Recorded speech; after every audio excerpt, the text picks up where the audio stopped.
welcome to our Zyto Wellness webinar series.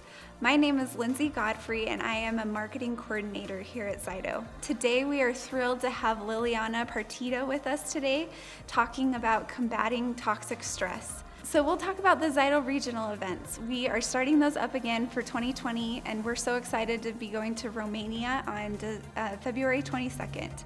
And we'll also be heading to Dallas, Texas on March 14th.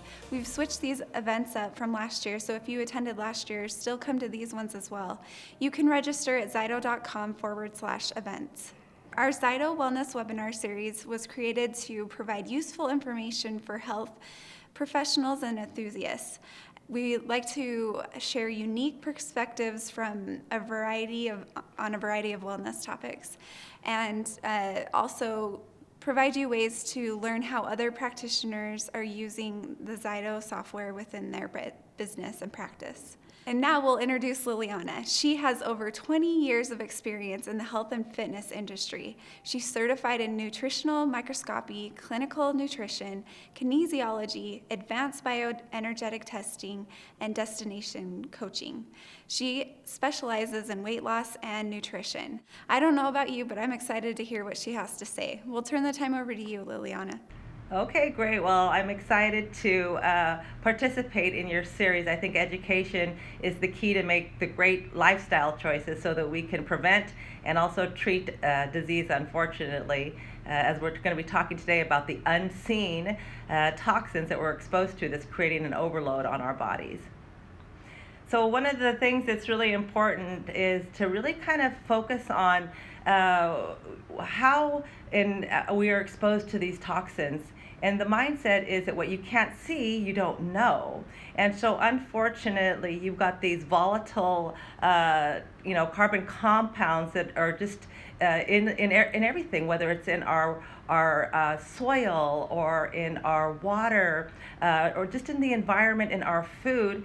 So again, we're living in an age where we have to be super mindful. I mean, just in fact of the water in and of itself, 140 contaminants.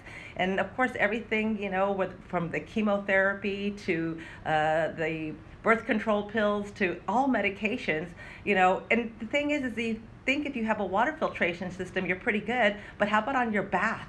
And taking baths when you have your skin, which is the largest organ on our body, and the heat, so it enters on so many different varieties that it's, kind of like, well, all right, what do I do to protect myself? Well, there's a lot of things we can do, and we're going to be talking about some of those methods today and the detoxification aspects of it. So the first thing we're going to talk about, of course, is making sure that you're not drinking tap water so that you're not exposed to these compounds that can be very damaging to the mitochondria of the body. I try to drink not from my tap, but there's times when I still do. So this is good education so that I am prepared and so I don't fall into that trap. Yeah, and so the thing is that then we get the plastic water, and then that's not going to be useful as well because of the phthalates in it, the xenoestrogen. So again, being mindful, I think getting a purification system is really important. Whether it's a Brita water filter or a full house filter would obviously be the better choice. As I said, you can even just get the fluoride and all of the other toxins just sitting in your bathtub. It's not that we want to live in a mindset of fear. We just want to live in a mindset of mindfulness. Okay, if we're doing this, how are we going to combat it on the other side? So many of my patients, they're, unaware of, well, how did I even get, certain toxins when we do certain tests on them? How did I get mercury? How did I get cadmium? How did I get, these plastics in my body? And I said, well, you're just breathing them from the air. And of course, anything that we eat that's going to have these chemical compounds, you're digesting them as well. What the body doesn't know what to do with, it's going to end up in a fat cell. And then, of course, whenever we do any kind of detoxification, out it comes again. And this is why so many people, when they do detoxification, they feel worse for the first couple of days because, we have to take binders when we detox because, again, you're exposing the body again. So it's really important to be mindful about the foods that you're eating in regards to the chemicals and the processed foods that absolutely are loaded with them. And then, of course, just in that mindset is that our GI system, you've got an ecosystem, and it's kind of like the ocean. I say there's all kind of organisms that should be living symbiotically with each other. But let's just say if the jellyfish started overpopulating, we'd have a really big problem. And so again, our immune system gets compromised, and the first things that it's going to get compromised is our gut. And then it opens up a whole environment for candida, mold, bacteria, viruses, parasites to really set up home. And so we always have to say treating the gut is the number one priority if we want to really have a very supportive immune system, since about 80% is the immune system rests in the gut.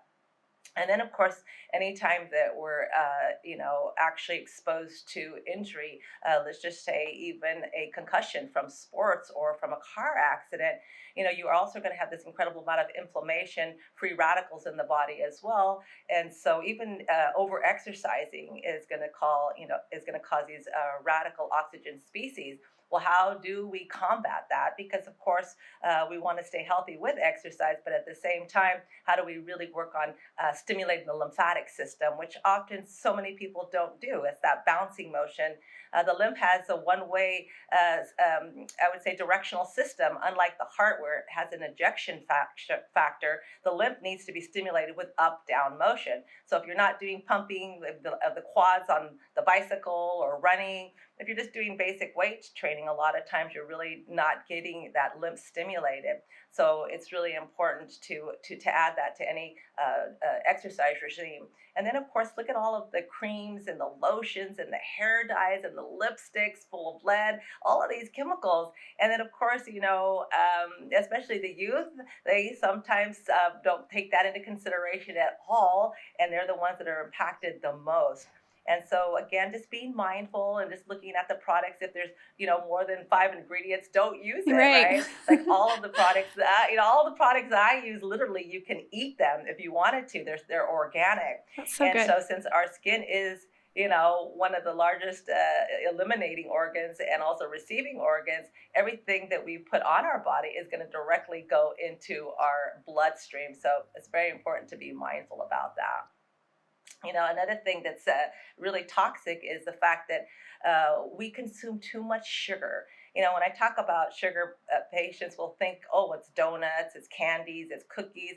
But in all reality, everything from the plant kingdom is glucose. And so if we're having a diet that is very high carbohydrates, breads and pastas, and a lot of processed food, we're getting an excessive amount of glucose. In fact, Americans consume about 158 pounds a year. Wow. I mean, our body is not equipped for this at all. And so, of course, what does sugar do? It feeds all opportunistic organisms, whether it's candida or mold or cancer.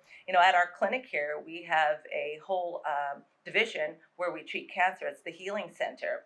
And so I see every single patient, the first thing that we do is analyze their diet so they can become a healing diet. And of course, we got to get the foods that are the carbohydrates to the least denominator and the ones that are most inflammatory, which are the grains. And people don't realize that a cup of rice is 45 grams of sugar. And so when they start to realize, oh my gosh, I'm sitting here eating 100 grams of sugar for breakfast. I'm having, cereal, which is 30 grams of sugar. And then I'm having some toast with another 36 grams of sugar. And then I'm having a little bit of orange juice.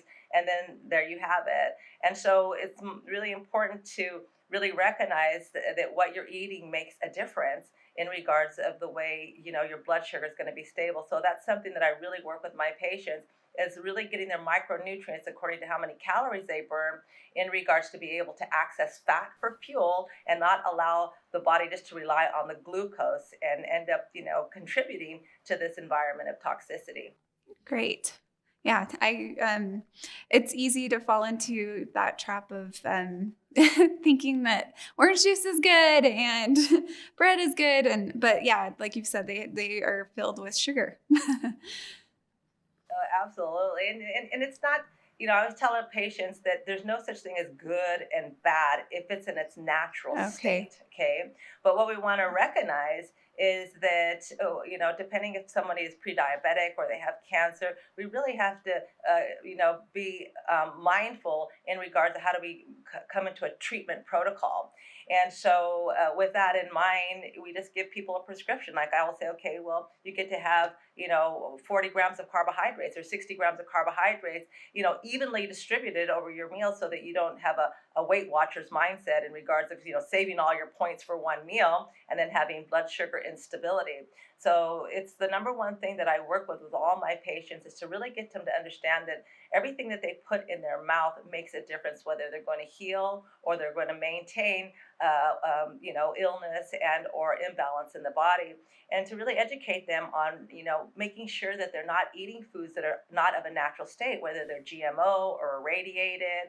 And that, we live in such a plastic society. It's like everything you buy in the market comes in a plastic wrap, Yes. right? And so we're not going to get away from it, Hmm. right? And so I tell patients, go into the farmer's market, wrap these in little brown paper bags. And if you have to put it in a plastic, let's put some, paper towels around it, so that we're not exposing our body to so much plastic all of the time. And then, of course, you've got all of these unseen, as I was saying when we first started, the electromagnetic field. And so this is a huge, huge problem that we're looking at, especially with the 5G.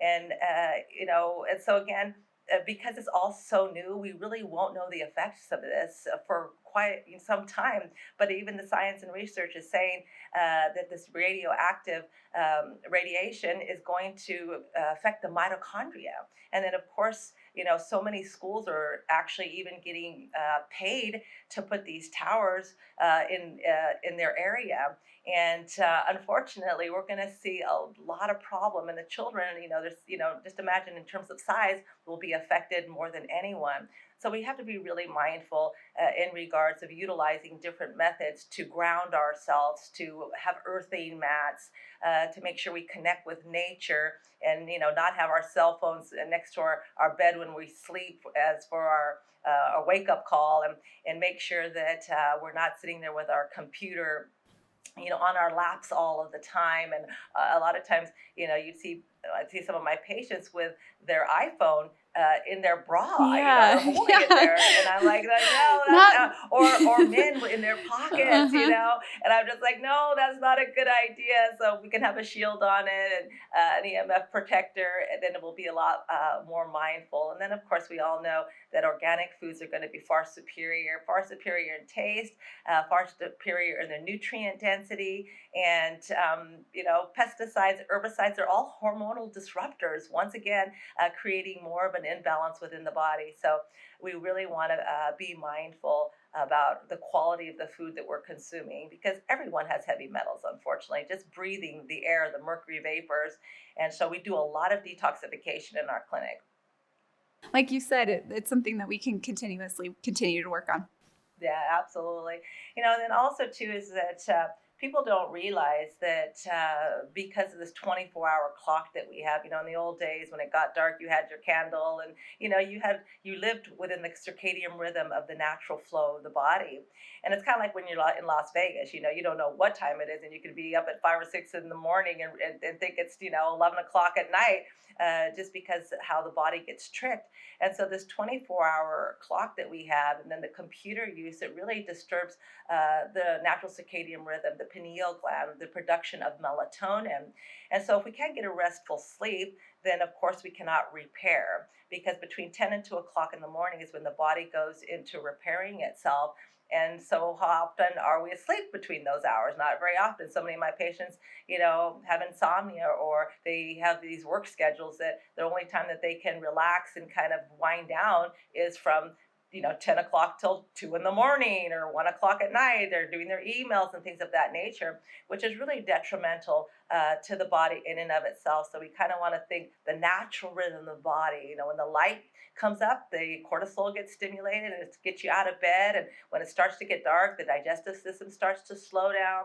That's when we should have the least amount of food rather than the most amount of food, and just really, prepare ourselves for that whole repair and detoxification cycle that's so very, very important to get the toxic burden load down. And so again, this is something that I'm very passionate about, is that not just what we eat matters, or what we put on our skin matters, but how we handle life in general, how we respond to life. So many of my patients come in, with their diagnosis, and there's a shock that reverberates within the body when you get handed something that you don't want to have, and it really, depending on the delivery of the doctor, so often it's such a harsh delivery, and then they start running statistics in regards to the potentiality of your success or the likelihood of this is a fatal situation, and it really breeds seeds that when they come to me, I have to try to deroot those seeds and work with them on even getting the resonance, the vibrational frequency of that diagnosis, which leads them down to fear. And so, again, we all handle our stress in so many different ways. But when we start to get into the mindset where we get stuck in things that we're constantly in this state of deprivation on an emotional level, whether it's through, situations of anger, and then we're not able to change situations, so then what do is we end up with resentment. And I say, resentment is something that can last a lifetime. Anger can only last, a few minutes, an hour. If we would scream at the top of our lungs for an hour, we'd probably pass out. That's, our body's not equipped for that. It shuts itself down. But I always tell my patients, anger is just a wonderful emotion that says stop, something has got to change. But what has to change isn't necessarily what you think is making you angry. It's a perception of what you think they're doing to you. And so I always tell my patient, the first thing you think about when you're angry is, I've lost my emotional intelligence. And if I've lost my emotional intelligence, then I think that, proceeding in this conversation, I'm going to regret it. And whatever I was planning to do, spank my child or what have you, I'm also going to regret. And so I say the most important thing to do is walk away, but not in a passive aggressive manner, like, okay, well, then just fine, Right. right? Is that you look that person in the eye and you say, it's obviously we're not going to get anything resolved right now. Let's sleep on it and let's talk about it tomorrow. Because what it does is it offers an opportunity for you to clear all of those stress hormones out of the body. The next day, you're going to wake up and still be upset about it, but you don't want to do what you wanted to do yesterday. And I tell patients, recognizing that anger was a knee jerk reaction to your emotion, but what's underneath that knee jerk reaction? What emotion did you feel? And if we can kind of connect, well, I felt worthless, I felt hopeless, I felt fear, then we can kind of look at that emotion connected to a limiting belief we might have about ourselves. And then again, we can come from that point of view, is that when we go back to rectify a situation, rather than coming from a mindset of, I'm going to pitch you my story, why I said what I said, and you're going to say what you say, is coming from a point of surrender. I always say, start off with, I'm really sorry it escalated the way it did yesterday. And then you stop for a moment. And then you just even look to the left hand side and you connect to that emotion you had in the morning. And then you look at the person and you say, God, the strangest thing happened to me this morning. God, I woke up and just in my belly had this incredible amount of fear. Now, I'll guarantee you, anybody who you're speaking to, if they at all care to learn the language of your heart, are going to slightly move forward in their chair. They even might touch you to anchor what they're going to say and say, oh my gosh, I didn't mean to make you feel fearful. What I was just trying to tell you, there's so many different options before you make this choice. Now the patient has clarity in regards to they really weren't trying to hurt me. And then now that's really where we have an opportunity for growth. And so, I teach my patients that feeling lonely or regretful or heartbroken, these are just emotions that really need to be looked like as an open wound. And how do I heal an open wound? I start paying attention to it, and then and look at all avenues in which I can actually even go to the situation and reprint it in my mind, how I want to respond to, so that each time when that emotion comes up, I don't respond the same way. If I went into overwhelm and immediately went into fear, then every time I have something that's similar to that, I'm going to immediately respond in a fearful manner. Or if I had a shocking situation happen and I had this sense of anxiety, well, then anytime that I get into that situation that resembles, I'm going to have anxiety. And so when you've been given a diagnosis, you choose to say, what do I want to accept and what do I know to be true? Because your body knows exactly how to heal itself. You can go into shock, you can go into overwhelm, you can go into fear, Or you can take a moment and step back, and you can really say, now, do I truly believe that my body has the potential to heal itself? And with that faith in mind, all things are possible. And if I could expect miracles to happen, then I can move into action to create the possibility of reversing any condition that the body has. And so I really like to really get my patients to take ownership of their emotions, take ownership of the way that they choose to feel. And so when they really realize that their emotions literally dictate the chemistry of their body, whether they go into recovery or they go continue down the road of ill health, it makes them really understand that they've got a whole lot of power here.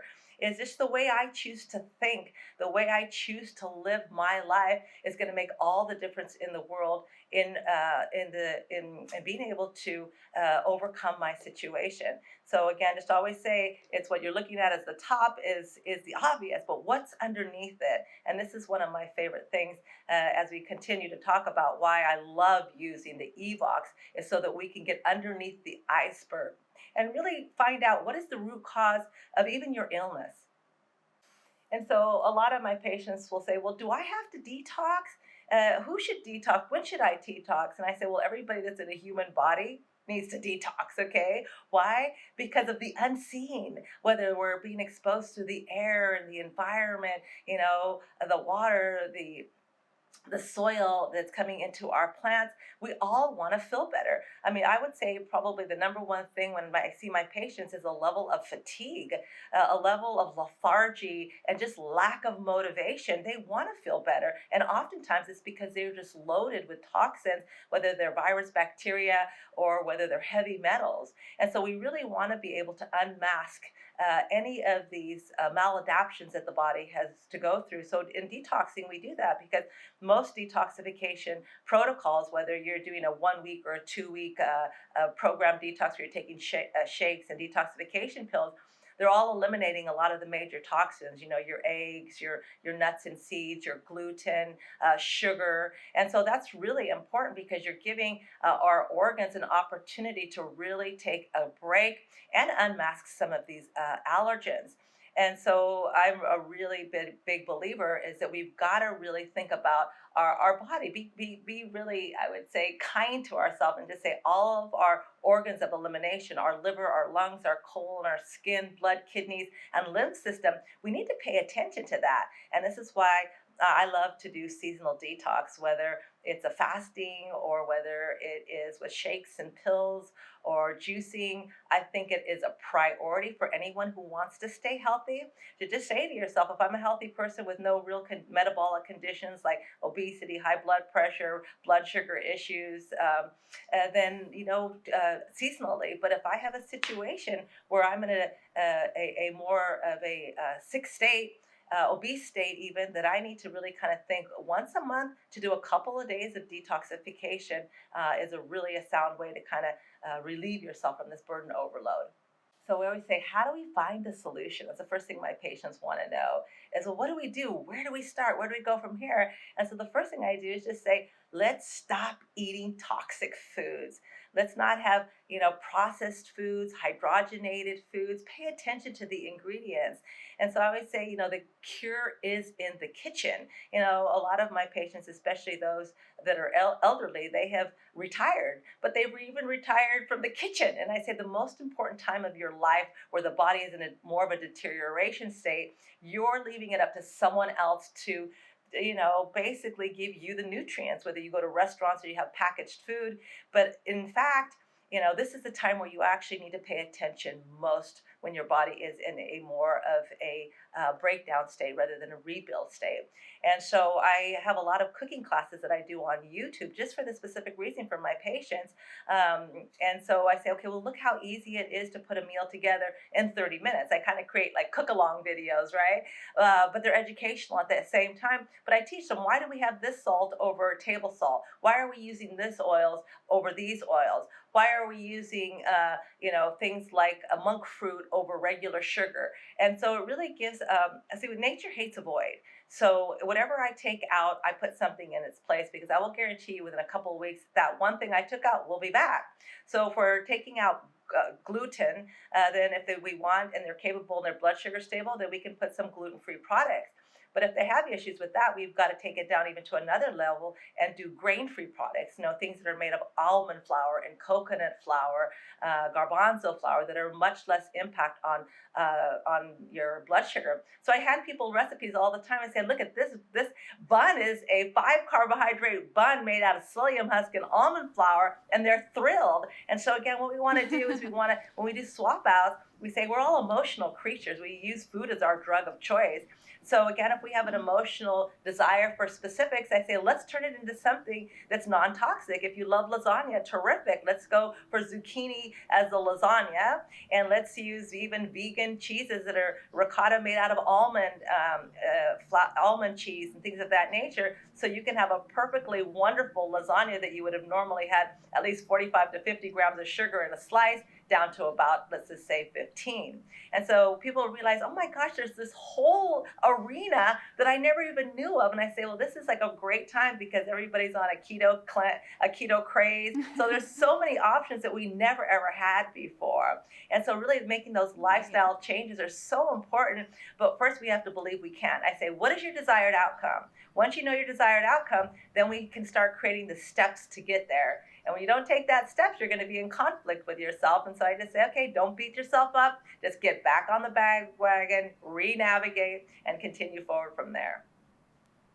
I love that. I know that it's once you get off track, it's really hard to get back on, but just keeping moving forward, I think is so important. So thank you. Yeah, no, absolutely. I tell patients guilt has no place in your home. It's like, okay, if you're, we take choices. People get into this mindset is, oh, okay, I blew it. Oh, I'll just blow for the rest of the day. And in all reality, it's usually one Christmas dinner, one birthday dinner. So it's not the whole day. So I even prepare my patients. I say, do some intermittent fasting in the morning when you know you're going to have this incredible, festive meal. And in all reality, we don't need to eat as much food as we consume. I mean, especially when you get to my age at 63, 2 meals a day is really all you need. Any extra food is also toxic and is going to age us very quickly. I always tell patients if we could have 2 vegetarian meals and 1 animal meal, then we're doing pretty good in creating a nice balance, getting to have what we'd like to have in options, but at the same time bringing down that load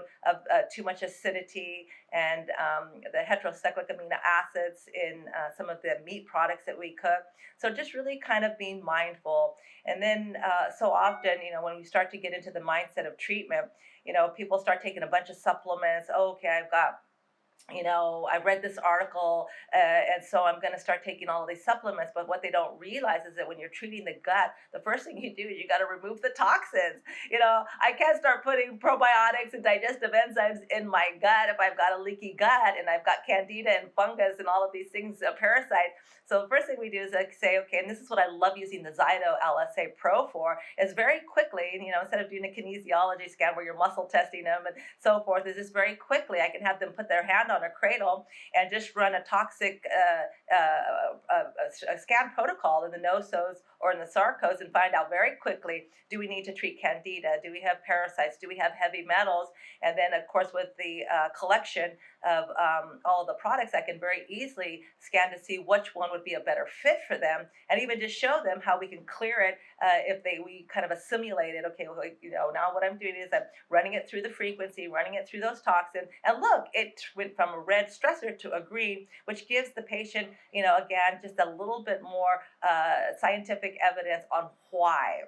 And so when we get rid of, then we start to re-inoculate, restore the gut lining, and then, to revitalize it with its enzymes. So it's really important that we do a step-by-step process and just not start taking things, the cart before the horse. And when we start to eliminate these burdens again, the energy starts to come up. And when you're eating right and you're drinking well and you're eating seasonal food, then you're going to get the best nutrition that you possibly can to rehabilitate the body. So this is probably my favorite topic. I love the Evox machine. And for us in this We clinic, love that. yeah, I love it. And everyone needs it. It's not just sick people, it's anyone who's living Yeah. because honestly, we all have trauma from childhood, whether it's being in a crib and your parents decided to let you cry all night for 2 nights in a row. Well, what does that child begin to think? I am needing to be rescued, but nobody's coming. So we all have childhood trauma. And it's so interesting because when the Evox, I call it therapy on steroids because what I can find out in one session, a therapist would have maybe 8 sessions before they even get to the core. It's like a human lie detector. I just love it. And so it's a voice activated system. And, we hold all our stressors in the inflections of our voice. And so what I get a patient to do is just very simply, I say, there's no right and wrong way on how to do this, which is beautiful. This isn't talk therapy, but I will be talking and express and sharing with you what your body is telling me. I call it the subconscious mind. The conscious mind is speaking to me, but what we really want is the subconscious mind to let us know some of the emotional trauma that it has from the time it was in mother's in vitro, in conception, all the way to the age of about 12. I tell patients, you are who you are based upon your emotional environment. From the time you were in your mother's womb, you got the nutrition through her umbilical cord, you got her toxins through her umbilical cord. Well, guess what? You also got her emotional chemistry. So if you have a mother that's depressed, anxiety, worried all the time, then epinephrine, norepinephrine, all of these hormones, cortisol, are going to affect the baby's brain. I say, happy mama, happy baby, right? And so, I love to be able to talk to young women prior to getting pregnant to really get them to understand that their emotions are going to also create the temperament of that child. And so, I tell patients also that you are who you are based upon what your parents thought of you, their belief systems, the filter that they looked at you through. If you were led to believe that you were terrible at speaking, you would never want to get up and speak in front of people because they say, "Oh, you're just terrible at that." In fact, I was listening to Lisa Nichols, an incredible motivational speaker, and she was saying that in school, her teacher said when she had presented her report, Lisa, never get a career that has to do anything with speaking. And so she just, never even tried. And here she has, 7 or 8 books. She's one of the top leaders in the industry of motivation. Now, had she listened to that, and her whole life she did until she was old enough to rewrite that story and recognize that I can go back and I can rewrite that story, take the positive potential of that, and I can let it be my passion and my springboard to become who I want without all of the entanglement of what I was led to believe. I tell every patient, everything that you feel, I'm not worthy, I'm not pretty, I'm too fat, I'm this and that, those are all lies that you told yourself, that you begin to believe because there was nobody there to tell you anything different. But now that you're a mature grown woman and you want life to change because you have depression or anxiety, then you want to look and say, I have the power to go and rewrite my story, and I want to start reacting from a different point of view. So I love Evox for that because it really allows me very, very quickly, and for the patient, very quickly, to see what emotions may be affecting and impacting their health and how we can clear it. Just like an acupuncture needle, when you put it in a meridian, it allows for the chi flow. The same thing with this. We have a biofeedback. So not only does it show onto the computer on the graph the stagnant area, which is the red area that you see there, and this has to do with validation, is that we can, when they do another voice mapping, and then we have another PI, perception index, that we can see if we cleared it or not. And then if we have a releasing pattern, even better. So inevitably, the patient always walks away blown out. I can't believe you just told me my entire childhood without me even saying anything to you. And I said, well, I'm not a psychic. All I'm doing is reading what your inner child is speaking to me loud and clear. And you need to heal her. You've had a lot of therapy, and your executive function says, oh, I forgave that person, I got over that. But the little girl is based upon emotion. And your immune system, I tell my patient, is your 8-year-old self. So imagine if in my head I'm telling myself all of these critical voice, I'm talking to my 8-year-old self or your 8-year-old child. Would that child walk away feeling, supported, feeling, good self-esteem? She'd walk away with her head down and say, "Oh, well, okay," right? And so again, if we start treating ourselves, if we're that 8-year-old child, we'll make so many better choices in life, and we'll end up in a mindset of being happy because we know we have choice to feel. So when I do the evox, I also like to scan for any essential oils that might be effective for them when they leave the clinic. But even during evox, I use essential oils on them just to kind of sometimes just to ground them. In the evox, which is really cool, I run the Bach flower remedies before we even get started, and then I associate what emotions that your body's wanting to release today. And since nature hates a void, what emotions does it want to put in? So I will scan for those Bach flower remedies as well, and I will run them through the frequency just to calm their parasympathetic nervous system down. But I love using essential oils. Again, remember the skin is going to be the fastest delivery into the bloodstream. And so some of the calming oils that you see here, clary sage, the eucalyptus, the lavender, the Romanian chamomile, the ylang-ylang, they're just beautiful. And so I love using essential oils. And so I try to educate my patients on not just the wonderful smell, but the medicinal properties to them. And so again, just to kind of round it all out, our intention is to say the closest to nature is best in life. And if we could go to the farmer's market and get it fresh, get it local and seasoned, and then really support our growers. I mean, even in normal grocery stores, we're seeing, organic foods, which is just fabulous. So it's not so much that, we walk away with one bag and it's $100, right? Now we're able to get so much more value because the consumers really are asking for non-toxic food. Then at the same time, we start paying attention to what turns into what. Am I having this devitalized food that just a pasta that has no nutritional value because it makes me happy? The dopamine of my brain is really looking for some emotional fat satisfaction, which anyway, I'm going to feel guilty afterwards because I'll probably get bloated and gain weight, and I'm not going to be happy after that. So again, really kind of sticking to a diet that really works for you chemistry wise. And so this is why I love whether it is a ketogenic mindset. Now, not in full ketosis because that's not necessary and can be harmful, but just what I call keto adaptive, allowing your body to really use its fat for fuel. Well, when am I going to do that if I'm snacking all the time? So I always recommend a 4 to 5 hour period between each meal. Snack on a little bit of fat. Fat doesn't stimulate insulin. And so I like that mindset of that keto adaptive mindset. Stop eating at a certain time so that the body can not have insulin in its blood when it goes into its repair mode, because insulin is a storage hormone. And if insulin is in my blood, I will not access fat for food. So I like that whole paleo mindset. But at the same time, I don't have my patients who are compromised doing a paleo because paleo oftentimes is way too much protein. People don't realize that when you eat more protein than your body can actually metabolize, it turns it into glucose and it gets stored in a fat cell. So our body's so well equipped for survival that it can take your protein and turn it into energy as a way of sugar, takes carbohydrates in the way and turns it into sugar and stored in the fat. And so again, if we're going to be generous with any amount of food, let's have it be fat, because at least fat is just units of energy rather than more sugar to feed these opportunistic organisms that we've talked about, whether they're degenerative cells like cancer or funguses or parasites or viruses. And then, of course, try to not have any processed food and, free of all of the chemicals and all of the additives that are in our food.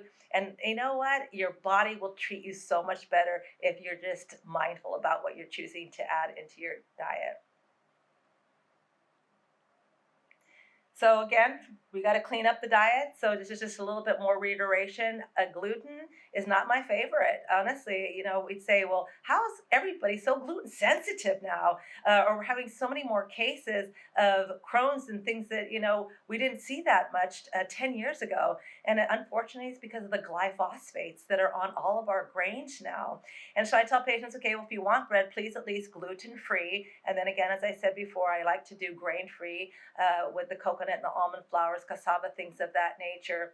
And then, of course, dairy is a big problem too because it has insulin growth factor. I tell patients, especially when they have cancer, I said, well, the highest percentage of growth is when a child is on mother's breast milk because it has insulin growth factor. And we don't want anything to grow inside of us, besides our muscles, right? And so dairy is something that I don't have any of my patients who have a compromised immune system take in.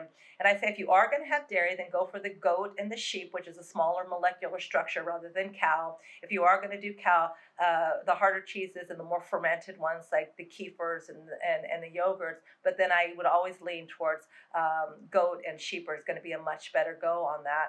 So again, I pretty much the gluten and the dairy, we keep them down.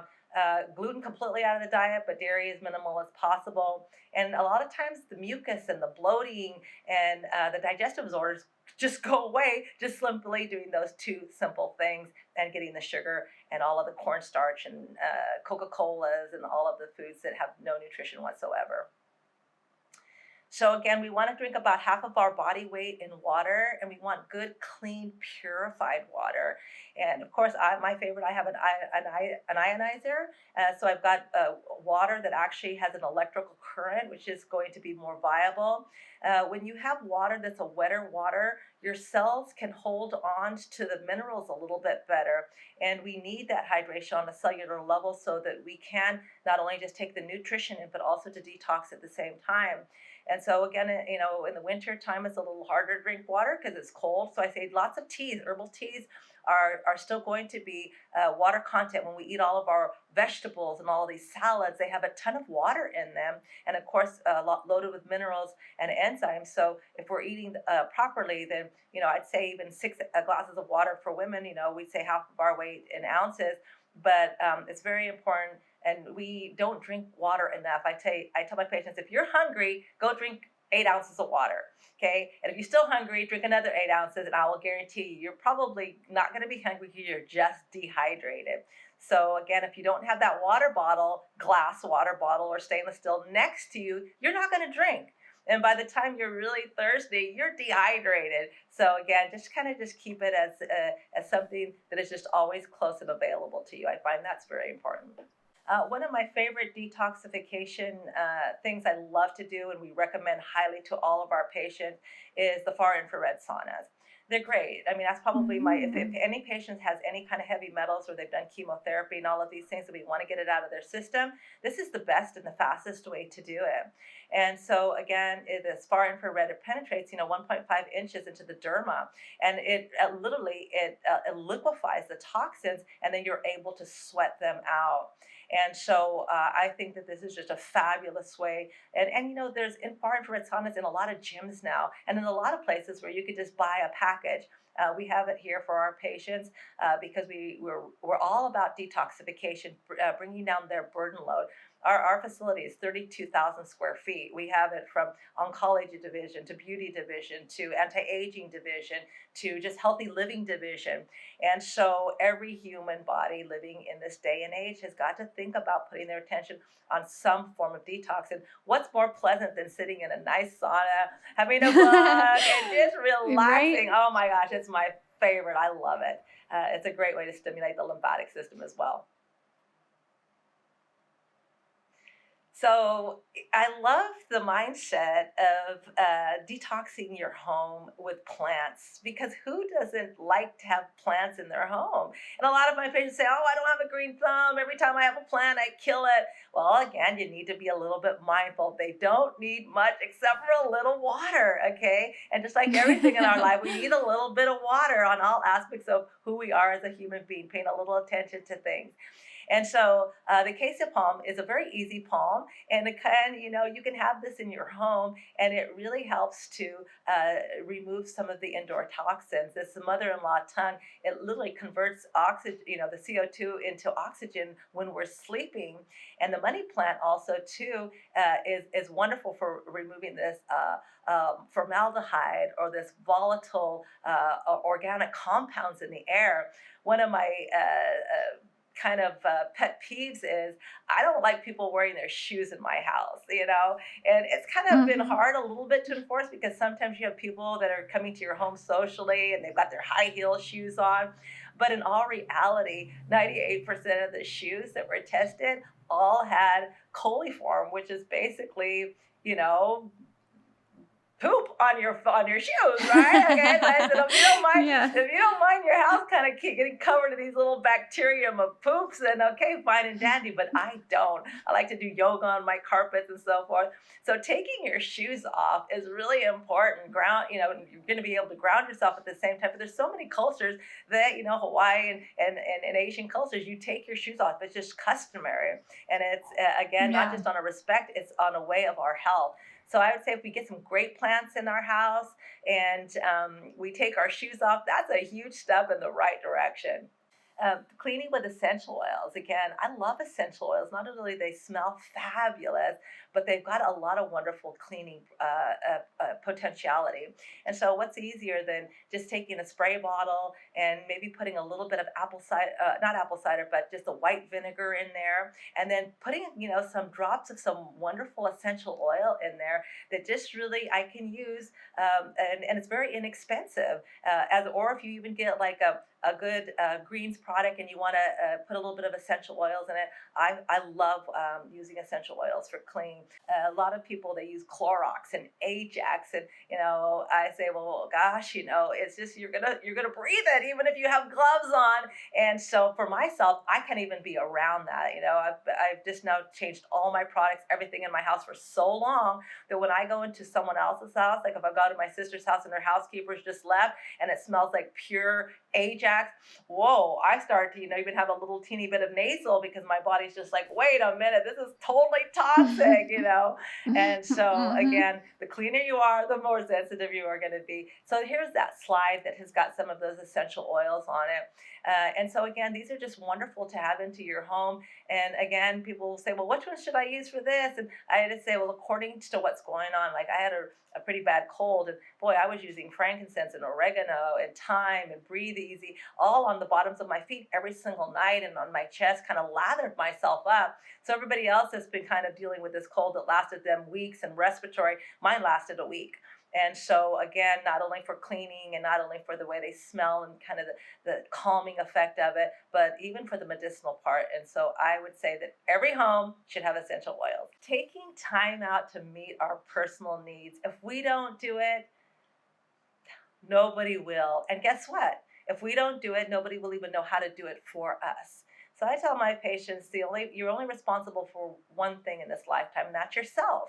Right? I can think and I can eat and I can do for myself. I cannot think and eat and do for you. That's your business. But if I've invested in the outcome of your business, then I'm going to suffer. And so I tell patients there's three businesses in life: your business, their business, and God's business. If you're in anybody's business but your own, you're going to suffer. And again, we can give advice, but if we are attached to the outcome of that, we may get upset and get angry. And who feels it? We feel it. We don't know how another person is experiencing their emotions. And so all we really care is to be mindful of our own. And so again, massage is really important because it allows for a healing touch. And I tell my patients, massage yourself, put those essential oils on the bottom of your feet. Know that your entire footprint of your body is on the bottom of your feet, every single organ. And I kind of use my thumb a little bit and just kind of get in there with my arch of my foot, and I know, oh, I can just feel that on my digestion. Yeah, I have a little bit of bloating here, or oh, my spine hurts in this area. Yeah, my lower back hurts. So again, I'm really paying attention and being kind and taking the time out because I'm worth it. Whether it's working out and making sure that I'm really utilizing my lungs as a method of detox with good exhalations, and that I'm able to keep the integrity of my muscles, especially as you age. We lose that testosterone and that good muscle tensile ability. And so weight training is essential. I'd say that's the biggest bang for your buck, and high intensity intensity exercise as well, so that we really can use the facilities to our advantage, especially as we age and lose our muscle. And then again, making sure that we're worth cooking. We're worth the time that it takes to prepare a meal. And we so often do it for our children because we unconditionally love them, but we're sort of conditional about ourselves. And if you just kind of begin to say, I am my 8-year-old child, that I would go to the wall and cherish and protect at any cost, why don't we do that to ourselves? Right? And so taking time out to meditate and to be in nature and meet our own personal needs, then guess what? We start to have dominion over the way we feel without expectations. So often patients want to have, and we want to have as physicians, tests that really are able to tell us the directions that we need to go and the toxic burden overload. And so we have a lot of different testing that we do. US Biotech has a really good one to just look at all of the toxic chemical compounds. And of course, that gives our physicians and us an opportunity to identify and then to be able to give them the right treatment, whether it's with EDTA, oral or chelation, or any of the oxygen, carbon, charcoal that we give people, carbon 360. Any of those will help the body to detox. The nutrient evaluation is phenomenal by Genova Diagnostics because it really gives us an idea of do they have leaky gut in regards to are they absorbing their foods, what's going on not only in the gut but their neurotransmitters, and what's going on in this, are they getting their essential fatty acids, all their vitamins, all their detoxification nutrients, folic acid, things of that nature. Do they potentially have an issue of methylation where your body doesn't detox as well as maybe some others that don't have the mutations? And so it also will tell us heavy metals as well. So again, these are really important diagnostic tools for us in a medical setting that gives the patient the confidence that we care to look at the root cause and then treat it from that point of view. So whether it's through supplements to support healthy detoxification, N-acetylcysteine, the B12, the choline, or where we're looking at the milk thistle, the artichoke, I tell them eat, but then at the same time, a lot of times we need the more concentration of these herbs in a larger dosing. And then, of course, treating the gut, glutamine. Remember, first we got to kill, and then we got to treat. And of course, a lot of the products that are for treatment, aloe vera, glutamine, and then berberine is wonderful for lower back bacteria. I love berberine because it has so many different pathways, whether it's lower bowel bacteria, cholesterol, or blood sugar. It's one of my favorites. And then again, rotating your probiotics. So again, our goal is just being really mindful and saying, you know what, I am worth the time it takes for me to change. I'm not going to beat myself up. And at the same time, when I start to feel good, I can be an ambassador to this way of living, share it with my family and with my friends. And people are inevitably going to ask, gosh, there's something different about you, whether it's weight loss or your skin is looking a whole lot better, or you're just radiant because you're happy. Thank you again, Liliana. We are thrilled to have you here with us today, and we're so grateful for the things that we were able to learn from you today. For those interested, Liliana works at Center for New Medicine in California. You can reach out to her at the website cfnmedicine.com, or if you have questions, you can email us at marketing@zyto.com, and we'll forward those questions on to Liliana. Our Zyto regional events are again on February 22nd in Romania and in Dallas, Texas on the March 14th. And if you are interested in going, we can't recommend it enough. It'll be an amazing opportunity to connect with other practitioners and users in the Zyto community. And we have February specials going on this month. If you haven't heard, we're offering a $75 gift certificate from Amazon for those interested in purchasing the balance. And we're also offering a computer of a $500 value with the Elite purchase. Check those out at zyto.com/February-promo. Make sure to register for our next wellness webinar on March 4th, and the topic will be on how your environment affects mental health. Stay tuned for more details. And again, thank you for attending our wellness webinar today. We'll see you next time.